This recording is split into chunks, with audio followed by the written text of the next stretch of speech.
We see the story of Jesus going to the cross, and everything seems to kind of be hand in hand. And then there's this one character that seems to interrupt the narrative. His name's Barabbas. We don't even know much about him except that he's a murderer, a leader of an insurrection, a rebel. And why he's even mentioned, sometimes I'm not so sure. It's like, what? This is about Jesus going to the cross.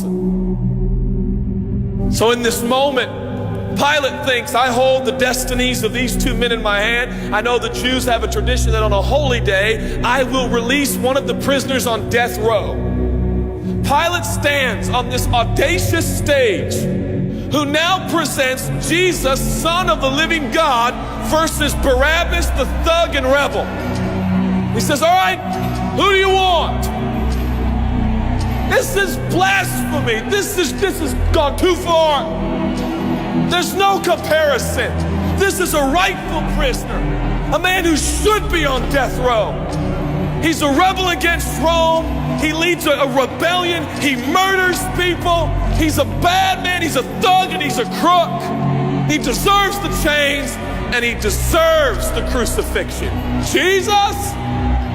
What has he done but heal, restore, deliver, set free, open blind eyes, open deaf ears, heal the lame and the leper? What has Jesus done?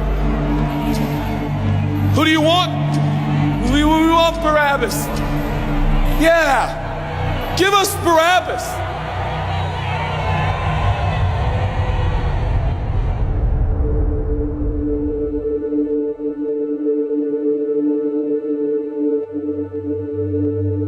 People say, give us Barabbas. The Roman soldiers come up and they put the key in and they unlock Barabbas from his chains and shackles. And he walks down the platform, welcomed by all of his thug friends. Yeah, the people love me. Yeah, that's right. I don't even know who this Jesus guy is, but all I know is my people love me.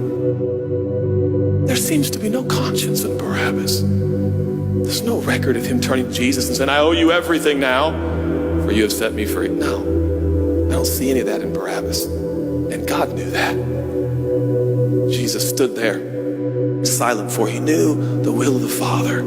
He said, it's fine, Father. Let him have Barabbas. For Jesus knew that the Father would have to treat Jesus like Barabbas so he could treat Barabbas like Jesus. Barabbas thought it was the people that set him free. No, no, no, no. It was the love of the Heavenly Father. When I look at the story, I realize who Barabbas really is. That's me. That's you. That's us. And I felt, I was reading this the other day, and I felt God speak to me. I love Barabbas. I love him. But God, he's bad, man. I love him. And I wanted him to go free.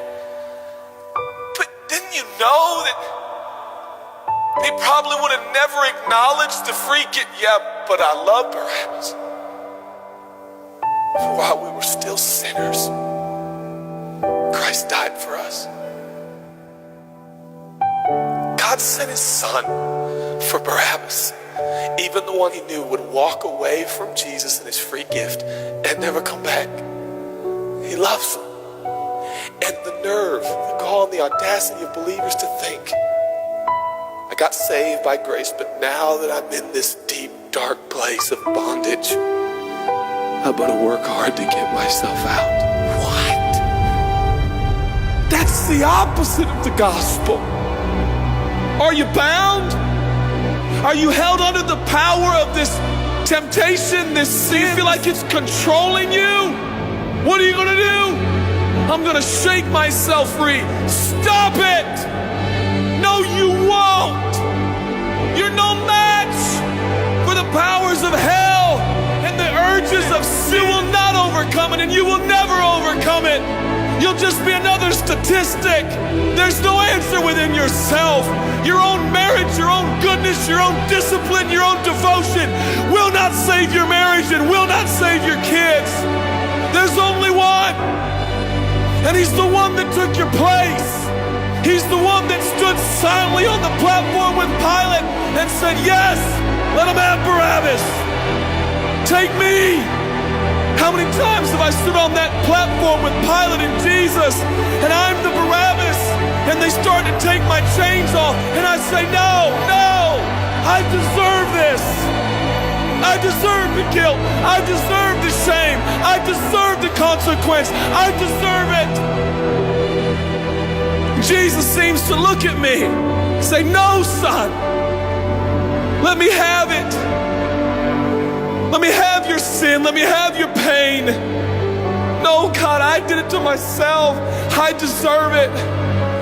My marriage won't make it. This is what I deserve. I deserve divorce. I deserve poverty. I deserve sickness. I deserve it all. No!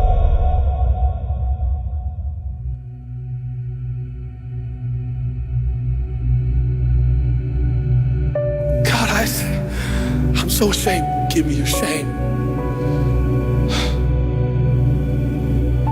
But God, what if I do it again? I'll still be here. Oh, God, I don't want to hurt you. I love you. I don't want to do this anymore. Give me your sins, son.